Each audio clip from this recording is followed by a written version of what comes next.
ശ്രീകുമാർ, നമ്മൾ ഇന്നലെയും ഇതേ വിഷയം ചർച്ച ചെയ്തതാണ്. അപ്പോൾ കേന്ദ്ര ഏജൻസി എത്തുമോ എന്നുള്ള ചോദ്യമാണ് ഞാൻ ആദ്യം BJP പ്രതിനിധിയോട് ചോദിച്ചിരുന്നത്. ഇപ്പോൾ അതാ ED എത്തുകയാണ്. എങ്ങനെ പ്രതികരിക്കുന്നു? നോക്കൂ സ്മൃതി, ഇന്നലെ ഈ ചർച്ചയിൽ ഞാനൊരു പരാമർശം നടത്തിയിരുന്നല്ലോ. അതായത് CPM ആഗ്രഹിക്കുന്നത് പ്രിയങ്ക ഗാന്ധിയുടെ വയനാട് മണ്ഡലത്തിൽ BJPക്ക് ഒരു രാഷ്ട്രീയ ആയുധം കൊടുക്കുക എന്നുള്ളതാണെന്ന്. അത് ശരിയായി എന്നാണ് നിങ്ങളുടെ ഈ വിഷയത്തോട് എനിക്ക് പ്രതികരിക്കാനുള്ളത്. കാരണം ഇതിൽ രണ്ട് കാര്യങ്ങൾ എന്ന് ഞാൻ എപ്പോഴും പറയാറുണ്ട് ഈ സംഭവത്തിൽ. ഒന്ന്, ആ കുടുംബത്തിനുണ്ടായ നഷ്ടം. രണ്ട്, അതിലെ രാഷ്ട്രീയം. കുടുംബത്തിനുണ്ടായ നഷ്ടം, കോൺഗ്രസ് നേതാക്കൾ ആ വീട്ടിലെത്തി അവരെ സന്ദർശിച്ചതോടെ തങ്ങൾക്ക് കോൺഗ്രസ് നേതാക്കളെക്കുറിച്ച് പരാതിയില്ലെന്നും വിശ്വാസമുണ്ടെന്നും ഒക്കെ പറഞ്ഞ് നമ്മൾ പലവട്ടം പറഞ്ഞതാണ്. അത് ആവർത്തിക്കുന്നില്ല. രണ്ടാമത്തെ കാര്യം രാഷ്ട്രീയം. ഇതിപ്പോൾ പരിപൂർണമായിട്ടും രാഷ്ട്രീയത്തിലേക്ക് മാറി. CPM ഇപ്പോൾ കരുവന്നൂരൊന്നും ഇവിടെ ഉന്നയിക്കപ്പെടില്ല, ഉന്നയിക്കില്ല.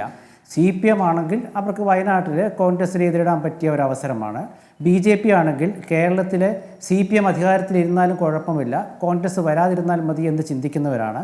മാത്രമല്ല, ദേശീയ തലത്തിൽ ഏറെ ശ്രദ്ധിക്കപ്പെട്ട പ്രിയങ്ക ഗാന്ധിയുടെ വയനാട് മണ്ഡലമാണ്.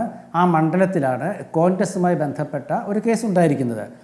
അപ്പോൾ ഇതിൽ രാഷ്ട്രീയമായിട്ട് രണ്ട് കൂട്ടരും ഒന്നിച്ച് തന്നെ നേരിടുമെന്ന് തന്നെയാണ് ഞാൻ കണക്കാക്കുന്നത്.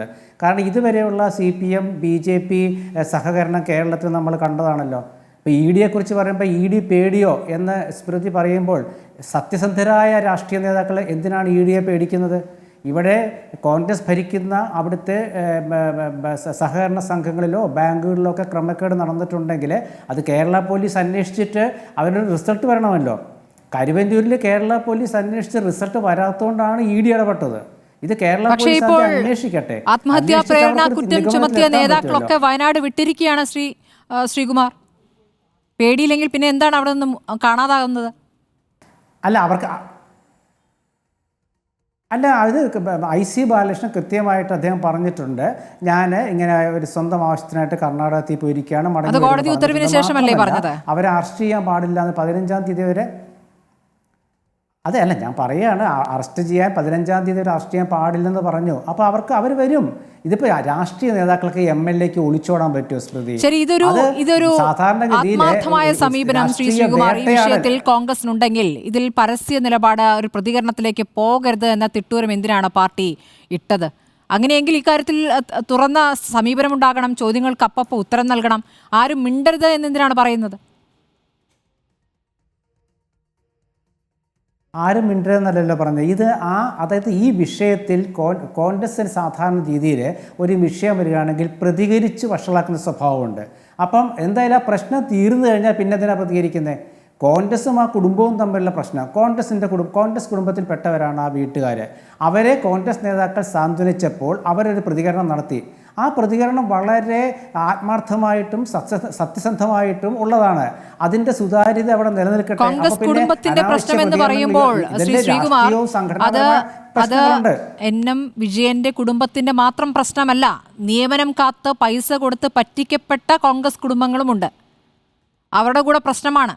ആ പ്രശ്നം പരിഹരിക്കപ്പെട്ടിട്ടില്ല. അവർക്കൊന്നും പാർട്ടി തുക വാഗ്ദാനം ചെയ്തിട്ടില്ല. ആ പൈസ എവിടേക്കോ പോയി. ഏത് കൈകളിലേക്കാണ് പോയതെന്ന് അറിയണ്ടേ? രണ്ട് കാര്യങ്ങളുടെ അന്വേഷണം നടക്കുന്നുണ്ടല്ലോ. ഒന്ന്, പാർട്ടി തലത്തിൽ അന്വേഷണം നടക്കുന്നുണ്ടെന്ന് പറഞ്ഞല്ലോ. മിനിങ്ങാന്നാണ് പറഞ്ഞത്. ഒരാഴ്ച ക്ഷമിക്കൂ സ്മൃതി.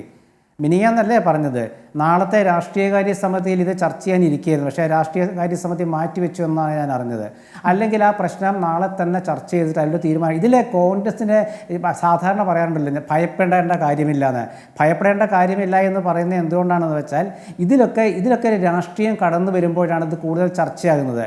അല്ലെങ്കിൽ ഇതൊന്നും ചർച്ചയാവില്ല. കോൺഗ്രസ് നേതാക്കൾ പണം വാങ്ങിച്ചിട്ടുണ്ടെങ്കിൽ ആ പണം തിരിച്ച് അതാത് സഹകാരികൾക്ക് കൊടുക്കേണ്ട ബാധ്യത കോൺഗ്രസിനുണ്ട്. സംശയമൊന്നും ഇല്ലാത്ത കാര്യമാണ്.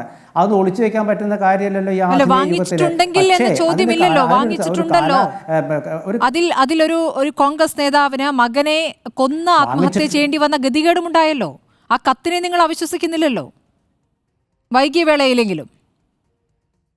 അല്ല, ഞാൻ പറഞ്ഞില്ല, കത്തിനെക്കുറിച്ച് നമ്മൾ സംസാരിച്ചു. കത്ത് മുഖവിലക്കെടുത്തുകൊണ്ട് കോൺഗ്രസ് നേതാക്കൾ അവിടെ ആ വീട്ടിലെത്തി സന്ദർശിച്ചു, അവരുടെ കാര്യങ്ങൾ സംസാരിച്ചു. ആ വിഷയം അവിടെ അവസാനിച്ച ശേഷമാണ് പ്രതികരിക്കരുതെന്ന് പറഞ്ഞത്. സ്മൃതിയുടെ ചോദ്യത്തിനാണ് ഞാൻ ഉത്തരം പറഞ്ഞത്.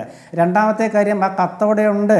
വേറെ പരാതിക്കാരെങ്കിലും പോലീസിൽ പരാതി കൊടുത്തിട്ടുണ്ടെങ്കിൽ അത് അന്വേഷിക്കാൻ പോലീസിനും അതുപോലെ കേരളത്തിലെ നിയമ സംവിധാനത്തിനും ആഭ്യന്തര വകുപ്പിനും ബാധ്യതയുണ്ട്. അവിടെ അന്വേഷിക്കട്ടെ. പിന്നെ IC ബാലകൃഷ്ണൻ ആദ്യമേ പറഞ്ഞല്ലോ, അപ്പോൾ ഇപ്പോൾ പറയണത് എന്താ? IC ബാലകൃഷ്ണൻ എന്ന് പറഞ്ഞത് കത്ത് പുറത്തു വരുന്നതിന് മുമ്പാണ്. ആയിക്കോട്ടെ, കത്ത് പുറത്തു വരുന്നതിന് മുമ്പാണ് പറഞ്ഞതെങ്കിൽ പോലീസ് സംവിധാനം കോൺഗ്രസിന്റെ കയ്യിലല്ലല്ലോ, പിന്നെ ഇപ്പം എന്താ പ്രശ്നമുള്ളത്? ശരി, അതാണ് പോലീസ് സംവിധാനം ആരുടെ കയ്യിലാണെന്ന ചോദ്യം ആവർത്തിച്ച് ഉന്നയിക്കപ്പെടുമ്പോൾ അരുൺകുമാർ പറയട്ടെ.